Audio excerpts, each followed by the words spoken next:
Hello friends, आप लोग कैसे हैं? उम्मीद करते हैं आप लोग अच्छे होंगे। तो चलिए आज हम लोग बात करेंगे औरंगजेब के बारे में। और इतने दिनों नहीं आने का कारण था, कुछ कारण की वजह से नहीं आ पाए थे। तो चलिए आपसे कंटिन्यू रहेगा वीडियो और आज हम लोग जानेंगे औरंगजेब के बारे में। तो चलिए आते हैं औरंगजेब के बारे में अच्छी तरह जानकारी प्राप्त करेंगे। औरंगजेब का शासनकाल हम लोग देख सकते हैं यहाँ पे 1658 ईस्वी से 1707 ईस्वी तक उनका शासनकाल होता है। यहाँ पे देखते हैं उसका क्या होता है। यहाँ पे देखिए हम लोग पहले जानते हैं कि औरंगजेब जो है आपका जाके शाहजहाँ जब उसको भेजता है तो 25 साल यानी कि अधिकांश समय उत्तरी भारत में और 25 साल वो लगा देता है दक्षिणी भारत को जीतने में। यहाँ पे पता चल सकता है, हम लोग देख सकते हैं कि किस प्रकार से वह कि उत्तरी भारत में यानी कि छोड़कर ज़्यादातर दक्षिणी भारत में ही रह गया और दक्षिणी भारत ही उसका काल बना लास्ट में चलकर। तो चलिए आते हैं, इसी के बारे में हम लोग जानकारी प्राप्त करेंगे और अच्छी तरह से जानकारी प्राप्त करेंगे। तो देखते हैं यहाँ पे हम लोग परिचय के बारे में जानेंगे और परिचय के बारे में जानने से पहले हम लोग देख लेंगे उनका यानी कि किस तरह से वो आगे बढ़ के यानी कि शासन स्थापित किए हैं। तो उसके बाद देखते हैं आगे किस तरह से वो आगे बढ़े हैं। और यहाँ पे हम लोग ये देख सकते हैं कि किस प्रकार से उन्होंने आगे का युद्ध यानी क्षेत्र जो विजय प्राप्त किए हैं, तो ये भी हम लोग जानकारी प्राप्त करेंगे। तो चलिए आते हैं। तो परिचय का बात किया जाए तो परिचय जो है जन्म जो है 3 नवंबर 1618 ईस्वी में दोहद जो उज्जैन में है वहीं पे उनका जन्म हुआ था। 3 नवंबर 1618 ईस्वी उनका जन्म हुआ है। पिता का नाम शाहजहाँ और माता का नाम बात करें तो मुमताज महल, जिनको हम लोग अर्जुमंद बानो बेगम जिनकी महल बनाया गया था, जिनको यानी कि क्या क्या औरंगजेब उन्होंने उसको कैद कर लिया था शासन स्थापित करने के लिए। और यानी कि वो कैद से ही देख रहा था उनके पिताजी शाहजहाँ अपने यानी कि मुमताज महल यानी कि ताजमहल को वो देख रहे थे कैद से ही, क्योंकि कैद कर लिया था औरंगजेब ने अपने पिता शाहजहाँ को। उसके बाद वह यानी कि सत्ता पर स्थापित हुए थे। उन्होंने राज्याभिषेक का बात करें तो राज्याभिषेक जो आपका जुलाई 1658 ईस्वी में पहला किया, दिल्ली में ही किया।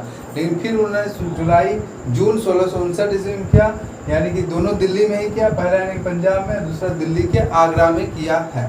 तो हम लोग ये तो जान चुके हैं राज्याभिषेक के बारे में।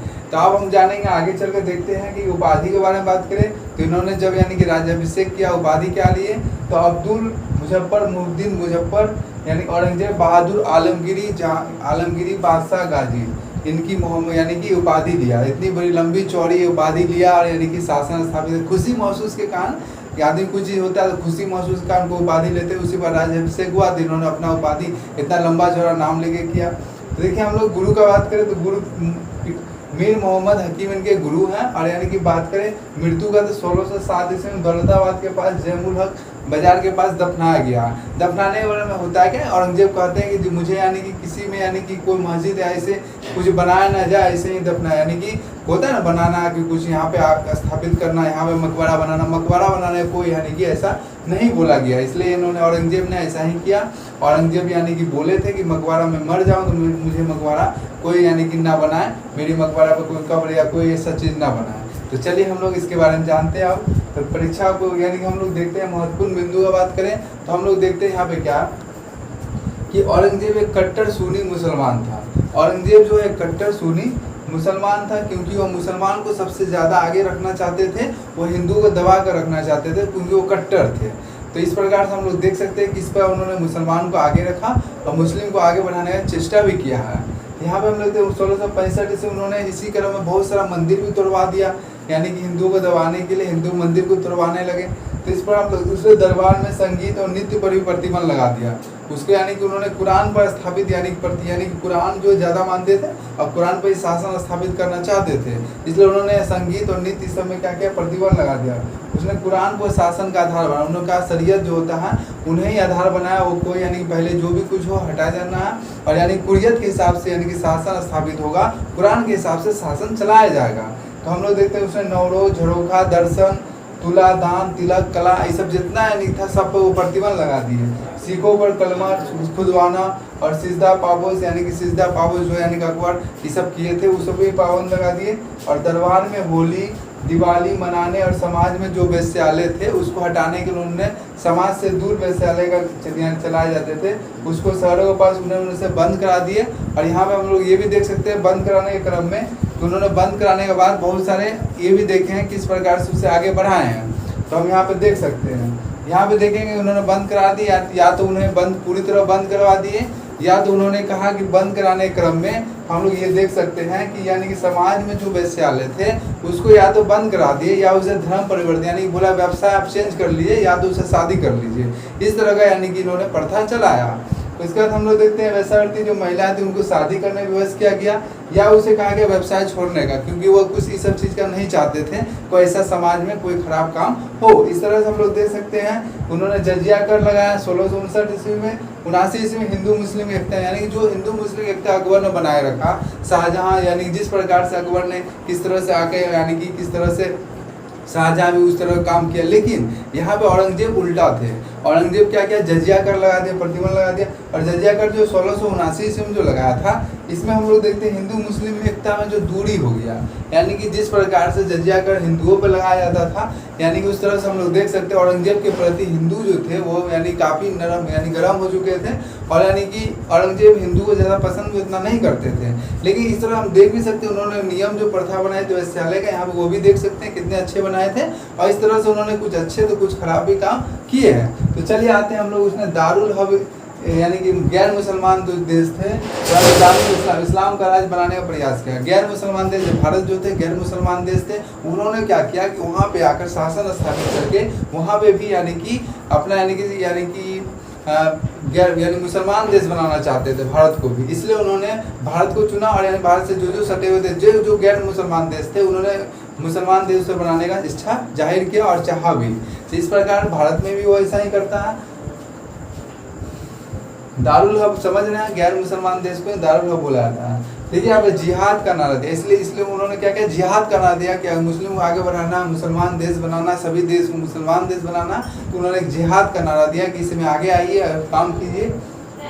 उन्होंने नैतिक स्तर पर काफ़ी ऊंचा था, नैतिक स्तर जो था उसका काफ़ी ऊंचा था। वो कभी यानी कि बहुत ज़्यादा गंभीर और बहुत ज़्यादा भविष्य के लिए भी सोचा करता था कि उन्होंने वैश्यालय बंद करा दिया और बहुत सारे सिजदा पाबूस का प्रथा बंद करवा दिया। इससे यानी कि पता होता है कितना उच्च यानी कि काफ़ी उच्च यानी था स्तर उसका, इसलिए उन्होंने मुसलमान को जिंदा पीर कहा।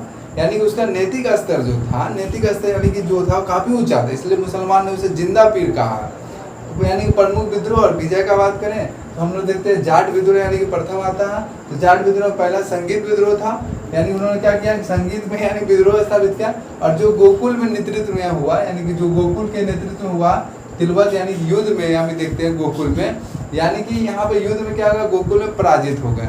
यानी गोकुल क्या हो गया, युद्ध में पराजित हो गए। 1600 यानी तिलवत युद्ध जो हुआ था गोकुल में, यानी वहाँ पराजित हुए। जाट विद्रोह जो हुआ था, जाट विद्रोह समझ रहे हैं आप लोग। उसके 1686 ईस्वी में राजा राम मोहन राय आते हैं। राजा राम नेतृत्व में, सॉरी मोहन बोलिए, राजा राम के नेतृत्व में होता है 1686 ईस्वी में। तो यहाँ पे देखते हैं अकबर के यानी क्या किया कि वो देखता है, राजा राम देखते क्या है कि जिस प्रकार से औरंगजेब जो है हिंदुओं को उकसाने और इस तरह काम करता है, उस तरह यानी क्या किया कि राजा राम भी सोचा कि ऐसा काम करे जो उसको बर्दाश्त ना हो। तो उन्होंने क्या किया, अकबर के यानी कि जो समाधि स्थल था उससे निकाल कर हड्डियों को जलाना स्टार्ट कर दिया। इससे क्या हो गया, औरंगजेब के यानी जो थे उस पर यानी कि दिल को धक्का पहुंचा, क्योंकि उन्हें यानी पुराने जितना यानी पूर्वज थे उन्हें काम कर रहा है तो उसको बहुत खराब फील हुआ। इसलिए यानी कि और यह काम राजा राम मोहन ने किया, क्योंकि वो सोचा कि जिस प्रकार से औरंगजेब काम कर रहा है हिंदुओं के प्रति उस प्रकार से ही उसका जवाब दिया जाएगा, इसलिए उन्होंने ऐसा काम किया था।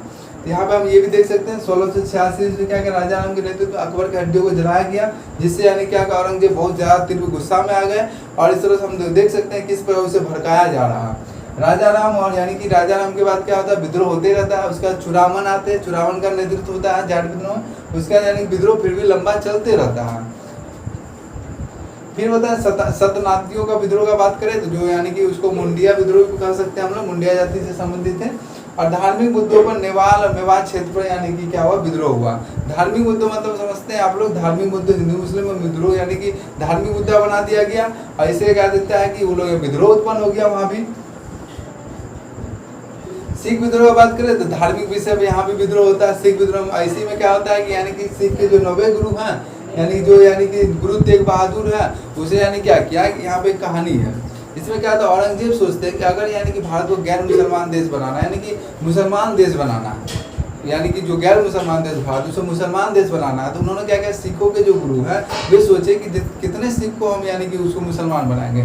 इससे क्या हुआ, उस सिख के जो गुरु हैं उसे ही कहा कि आप मुसलमान धर्म अपना लीजिए, इससे क्या होगा, आपके जितना शिष्य है वो भी मुसलमान धर्म अपना लेंगे। इस बीच क्या होता है, दोनों के बीच यानी कि विद्रोह हो जाता है, क्योंकि वो स्वीकारते नहीं है। और यानी कि सिख के 9वें गुरु हैं जो नहीं स्वीकारने के कारण, इस्लाम नहीं स्वीकारने के कारण क्या होता है, गुरु तेग बहादुर की हत्या कर दी जाती है और यानी कि फांसी भी सजा दी जाती है। और इस्लाम स्वीकार नहीं करने के कारण ऐसा हुआ है। लेकिन लास्ट में ये भी मान सकते हैं कि इसलिए उन्होंने इस्लाम स्वीकार नहीं किया, इसलिए अभी भी वो यानी कि नामी है, अभी भी याद किए जाते सिख के 9वें गुरु, गुरु तेग बहादुर साहब। अब देखिए राजपूतों का विद्रोह का बात करें तो कट्टर नीति के कारण ऐसा होता है। कट्टर नीति का क्या होता है कि यानी कि जिस प्रकार से औरंगजेब जान रहे हैं कि जिस प्रकार से हमें भारत को स्थापित अच्छे तरह करना है, तो हमको राजपूतों को हटाना होगा और राजपूतों को इस तरह से हटाना होगा क्योंकि वो जिस तरह काम कर रहे हैं, मुसलमान देश बनाना चाहते हैं, तो उन्होंने राजपूतों को यानी कि राजपूतों का विद्रोह होना निश्चित है, क्योंकि राजपूत तो चाह नहीं रहे ऐसा हो। इसलिए यानी कि कट्टर नीति के कारण क्या होता है कि मारवाड़ और मेवाड़ के द्वारा यहाँ पे युद्ध होता है और भीषण युद्ध होता है। और यहाँ पे स्क्रीनशॉट आप ले सकते हैं।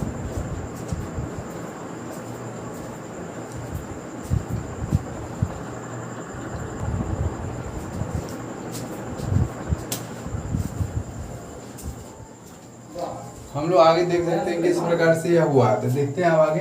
अकबर का विद्रोह बात करें तो वो अकबर नहीं जो यानी कि आप लोग समझ रहे हैं, ये दूसरा अकबर है। तो अकबर का विद्रोह होता है, राजपूतों का सहयोग होता है उसमें, अकबर यानी कि उसको राजपूत सहयोग कर देता है। एक्चुअली होता क्या, पाकर उसने विद्रोह किया, यानी कि अकबर जो राजपूतों का सहयोग पाकर उसका विद्रोह करता है। लेकिन यहाँ पे औरंगजेब क्या चल देता है कि उसने कहा कि अकबर जो कर रहा है बहुत अच्छा कर रहा है, अकबर यानी कि हिंदुओं से मिल रहा है और मुझे सहायता कर रहा है और यानी कि हिंदुओं को मारने में। तो इससे क्या होता है, एक गलत यानी मैसेज चल जाता है राजपूतों में कि सही में कहीं यानी कि ये जो है अकबर से मिला हुआ तो नहीं है, यानी कि अकबर बोलते हैं कि औरंगजेब से अकबर जो मिला हुआ तो नहीं है। इस बीच यहाँ पे हम ये देख सकते हैं किस प्रकार से आगे मामला बढ़ जाता है। और इस बीच यानी क्या करते हैं कि जो यानी कि राजपूत होते हैं वो यानी कि अकबर से अब दूर बनाए रखते हैं। उस पर हम लोग देखते हैं प्रारंभ में मेवाड़ और फिर उसे मराठों में शरण दिया और फिर बाद में क्या होता है फारस चल गया। जब ऐसा स्थिति हो गया, जब औरंगजेब ने चाल चल दिया तो लास्ट में कहाँ चल गया, फारस चल गया। फारस में चल गया जहाँ उसकी भी मृत्यु हो जाती है। तो हम लोग देख सकते हैं किस प्रकार से यानी कि औरंगजेब यानी कि शासन स्थापित करता है। मराठा की बात करें तो पुरंदर की संधि होता है जून 1665 ईस्वी शिवाजी के नेतृत्व में, और यहाँ पे राजा जयसिंह के बीच में, शिवाजी और राजा जयसिंह के बीच में पुरंदर की संधि होता है 1665 ईस्वी में। लेकिन यहाँ पे क्या होता है कि शिवाजी को कैद कर लिया जाता है और शिवाजी के बाद शासक जो बनते हैं वो संभाजी बनते हैं और उसकी हत्या हो जाती है 1689 ईस्वी में, मतलब 1689 ईस्वी में। उसके बाद क्या करते हैं यानी कि जो उत्तरी भारत में कर रहे थे काम, उसके बाद डायरेक्ट दक्षिण भारत में चले जाते हैं, क्योंकि दक्षिण भारत से ही अपना शासन स्थापित ज्यादा मात्रा में, और दक्षिण भारत में ज्यादा मात्रा में देखे थे और जिस तरह शासन किए थे वो यानी कि दक्षिण भारत में उसे ज्यादा लगाव था, इसलिए वो दक्षिण भारत चल जाते हैं। अपने यानी 25 साल जो दक्षिण भारत में लुटा देते हैं और खुद ही लूट जाते हैं। यहाँ पे हम लेते हैं घुलट जाते हैं। यहाँ देखते हैं हम लोग दक्षिण भारत में विजय 1682 ईस्वी से, बीजापुर में पहला करते हैं 1686 ईस्वी में, गोलकुंडा में करते हैं 1687 ईस्वी में, और यानी कि मराठों से यहाँ पे संघर्ष हो जाता है उसका। मराठा संघर्ष होते होते यानी कि इस तरह से कहानी प्लेन हो जाता है। दक्षिण भारत औरंगजेब का कब्रिस्तान सिद्ध हुआ। दक्षिण भारत क्या हुआ, औरंगजेब का कब्रिस्तान सिद्ध हुआ। क्यों? क्योंकि 25 साल वो लगा दिया दक्षिण भारत को जितने में, उत्तरी भारत को छोड़िए दिया। इस तरह से हम ये भी कह सकते हैं कि मुगल जो काल चल रहा था एक प्रकार से औरंगजेब के कारण मुगल काल खराब हो गया, क्योंकि यानी कि एक तरफ वो ध्यान दे दिया, दूसरा तरफ ध्यान नहीं दे पाया, और दूसरा तरफ जो ध्यान दे, एक तरफ ध्यान दिया वो भी अच्छी तरह ध्यान दे नहीं पाया। यहाँ से क्या होता है, शासन जो स्थापित अच्छा से नहीं कर पाया। यहाँ पे मुगल काल जो उसका धीरे धीरे समाप्ति की ओर जाता है। और मुगल काल के पतन का बात करें तो औरंगजेब का ही कारण था एक पतन के बारे में, क्योंकि जिस तरह से उन्होंने दक्षिण भारत में इसी अभियान करते रह गया, उत्तर भारत को छोड़ दिया, तो यहाँ भी दूसरा को यानी कि दूसरा शासक या दूसरे यानी कि जगह से जो आते थे उसको यानी कि एक मौका मिल गया अपने शासन स्थापित करने के लिए। तो यहाँ पे हम ये भी देख सकते हैं यानी क्या किया उसने, पत्नी रबिया दोरानी और दिलराज बानो जो बेगम थे यानी उसकी जो पत्नी थी, यानी अन्य बिंदु में ऐसा देखते हैं उन्होंने क्या किया, बीबी का मकबरा बनाया औरंगाबाद में 1678 ईस्वी में, यानी बीबी का मकबरा। और जो बीबी का मकबरा था द्वितीय ताजमहल सिद्ध हुआ। द्वितीय ताजमहल मतलब शाहजहां और उसके जो पिता थे ताजमहल बनवाए थे अपने मुमताज बेगम महल के यानी नाम पे, अपनी पत्नी के नाम पे। उसी पर देखते हैं इसे द्वितीय ताजमहल का दर्जा दिया गया। उसने क्या क्या किया, दिल्ली के लाल किला पर यानी कि मोती मस्जिद बनवाया। दिल्ली का जो लाल किला वो मोती मस्जिद का बनवाया। और यहाँ पे देखते हैं मुगल काल, मुगल सेना में सब एक चीज इसमें दिखाई पड़ता है, भले वो कट्टर मुसलमान थे या कट्टर विरोधी थे हिंदू के, लेकिन हम ये देखते हैं कि वो यानी कि हिंदू यानी कि अपने दरबार में जो हिंदू सेनापति जा रहे यानी 33% हिंदू सेनापति, 1/3, 3 में से 1 यानी कि हिंदू सेनापति वो रखते थे। तो यहाँ पे ये भी दिखाई पड़ता है हम लोगों को हिंदुओं पर कर विभाजन, हिंदुओं पर क्या किया, कर विभाजन करते, ऐसे हिंदू पर कर तो लगा ही दिए थे और कर ले भी रहे थे, लेकिन इसमें भी उन्होंने क्या किया, एक उच्च कोटि का देखते हैं यहाँ पे भी दिखाई पड़ता है कि 14 वर्ष से जो कम बच्चे उससे कर नहीं लिया जाएगा, अपाहिज जो है, जो भिखारी है, लाचार व्यक्ति है, उससे कर्ज यानी उससे कर नहीं लिया जाएगा। तो यहाँ पे हम लोग देख सकते हैं कि कितने वो उच्च कोटि के निर्णय थे और मैं आपको यहाँ पे औरंगजेब की पूरी कहानी बता चुका हूँ और अच्छी तरह समझा भी दिया हूँ। अगर आपको अच्छी लगे वीडियो तो आप भी उच्च कोटि का कमेंट और उच्च कोटि का लाइक, कमेंट और शेयर कीजिए।